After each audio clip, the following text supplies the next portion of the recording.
Ito ang mga dahilan kung bakit sumusuko ang mga babae. Una, alam mo na yung ikinagagalit niya pero hindi mo pa din iniiwasan. Pangalawa, pinatawad ka na pero umulit ka.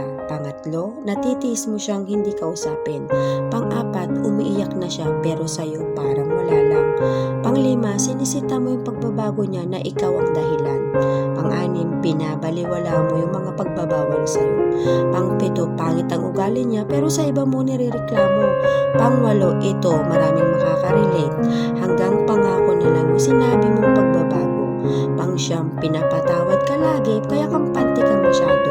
At pang-sampo, hinahayaan mo lang yung problema niyong dalawa.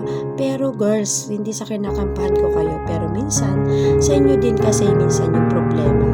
Alam mo kung bakit ginaganyan ka niya? Sinanay mo siya.